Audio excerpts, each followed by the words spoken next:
I'm Joanna Small, the Public Information Officer for the Commerce City Police Department. It's Monday, February 17th, and these are your weekend high or low lights, depending on how you look at them. This is essentially our video blotter where we give you a rundown of the most significant incidents your CCPD patrol officers responded to over the weekend.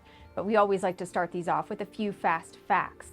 We answered 350 calls for service and made 67 traffic stops just on Saturday and Sunday. Now here are those highlights in chronological order. Friday, officers were called to a theft that had previously occurred in the 10,600 block of Havana Street. This is a business, and an employee advised they had filed 3 other theft reports with us and that they were now moving equipment and copper wiring to a different place in the yard to try to deter the thieves. As they were making that move, it was discovered there were 6 additional copper wire reels that had been stolen and 2 reels damaged, requiring the company to cut approximately 140 feet of wire off.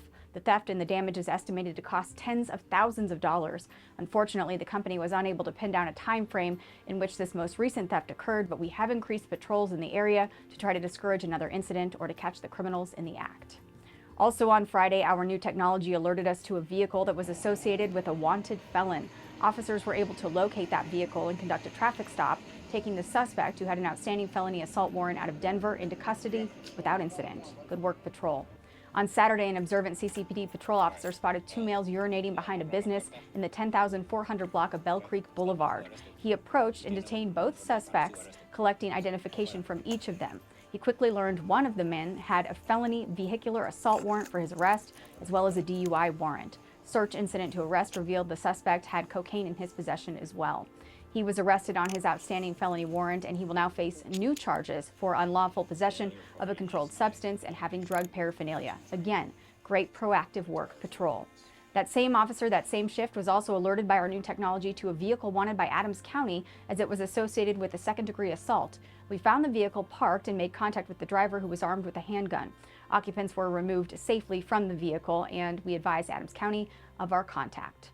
Also on Saturday, officers were sent to the 6700 block of Bax Court for an unknown problem that turned out to be a protection order violation. Officers discovered the suspect, who was restrained from being at the residence, was so intoxicated he was unable to communicate. Officers determined he was likely under the influence of methamphetamines and called for a medical assist from our firefighter partners. He was transported to the hospital for medical treatment, and a warrant application was completed for his arrest once he's deemed medically safe for jail. Again on Saturday, our new technology alerted officers to a single shot fired in the area of 6100 Porter Way. Upon arrival, officers observed a vehicle and contacted the person inside. She claims she observed a man wearing black clothing and a black face mask, holding a rifle and walking northbound, and that the individual had fired a shot. While speaking with the witness, a person matching that description exited a residence. Officers immediately contacted him but found he did not have a weapon on his person, and he claimed not to know what was going on. We were also unable to locate a shell casing or any area surveillance footage that would indicate the man had fired a rifle. This case was assigned to a detective for further follow-up.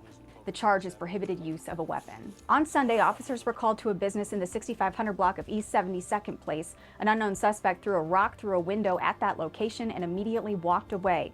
Sometime later, a different suspect entered through the broken window, but fortunately set off the alarm at the business and fled the area immediately before anything was taken or any further damage was done. And finally, overnight Sunday into Monday, a mother called 911 to report her daughter, who she wanted evaluated for mental health issues, had pointed a gun at her the day prior. The gun was located inside the residence and determined to be a BB gun, but the mother was unaware of that fact and had feared for her life at the time of the incident. The daughter was contacted and taken into custody for felony menacing charges. That's all for now. We'll see you next time. Have a safer week, Commerce City, and remember, if you need us, we are always just minutes away.